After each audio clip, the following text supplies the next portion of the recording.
I'm going to take advantage while Timmy's gone and sit in his comfy chair that I helped him pick out, but he paid for it. And is it comfy? Kind of. He thinks it's comfy anyway. And film here. So he is at Disney World right now. It isn't that comfy. Well, I'll sit like this. He's at Disney World right now with Alejandro, and he is going to be coming back tomorrow. I've missed him. But anyway, and then they are going, then he told me that he would help me to do the challenge for Tish, so I'm excited for that. But anyway, meanwhile, I'm just going to do a little continuation of my story of the life of Mary Clark Jones Alvarez, Mary Alvarez. Anyway, and family. And so we had just, if you remember, in our move to New Mexico, it was very hard the first 2 years, but we've just moved into the wonderful, wonderful home that we had for the next 6 years. And I talked about that last time. It was amazing. It was like our minds were blown at the generosity of my family, etc., etc. And anyway, and the love and concern of them. But anyway,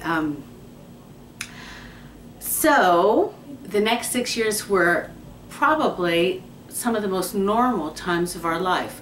The first years of our marriage and going up to when our oldest just turned 8 were very normal. They were just going to work, Jose going to work every day, etc., etc. But then we had some very strange times, and which I talked about. And then these next 6 years, the remaining of the 8 years in New Mexico, were more or less normal. You know, our life was that Jose was on the graveyard shift, and so, which meant that we all 6 of us, that's how we got to be so close, because he would be gone while we were asleep, and he would come home for breakfast, go to bed, and be asleep until about 2 while I was homeschooling the kids. And then we were all together, the 6 of us. So it was very, very, you know, binding us together times. And that was my life.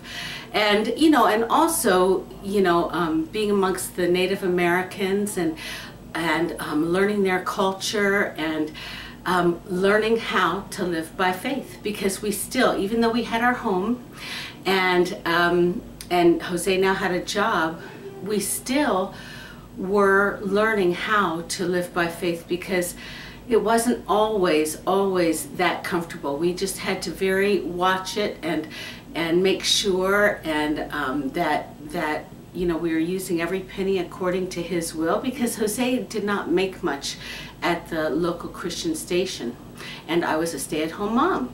And so, and that's the way we really wanted it. We believed it should be, and it was, because that's how we all became so close.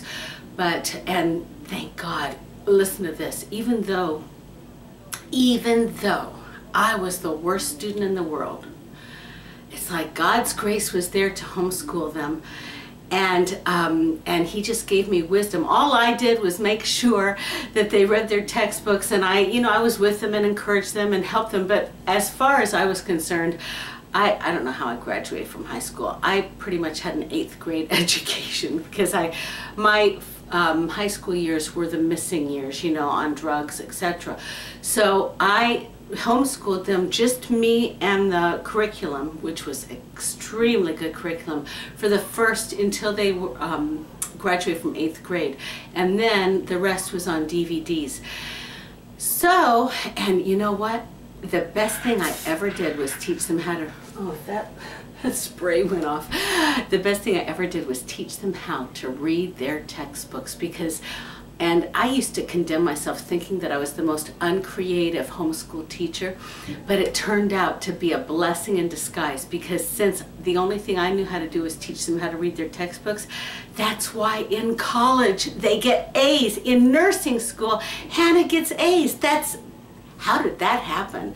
I mean, as my father would probably say, all the smart skip the generation, but that's another story. Anyway, so everything was normal until one day Jose came home from work, because he worked the graveyard shift, and he said, I believe God spoke to me that the word Ken, no, he said, I heard the word Africa. And I said, well, Africa is a pretty big place, you know. We should really narrow it down.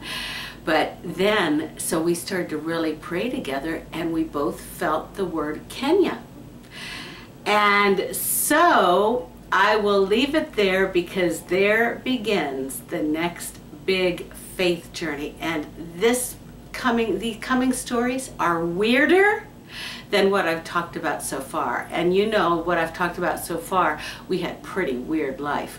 But this is even weirder. It's going to blow your minds how we went from having nothing to having the money to move to Africa and live there for a year and a half. Anyway, that is to come in the future.